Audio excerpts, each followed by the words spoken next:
Yan, nakabili po ako ng talbos ng kamote at mais. Sariwa po yan. Igugulay po natin. Yan. I-slice po natin ang maninipis ang mais. Yan. Slice po natin tapos iset aside po natin ang pinakabusin niya.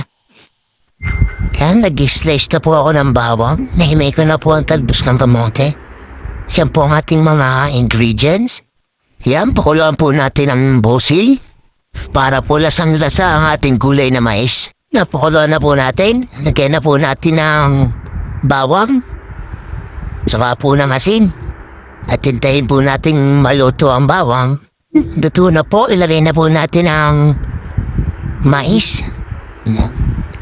Haluin po natin.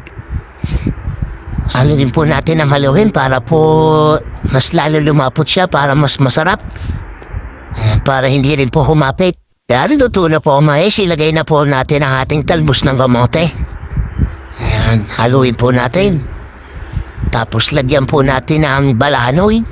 Isa po yan sa nagpapasarap yan sa ating gulay na mais. At yan, luto na po ang ating gulay na mais. Magpiprito naman po tayo ng tuyo. Yan, tuyong sapsap at hawot.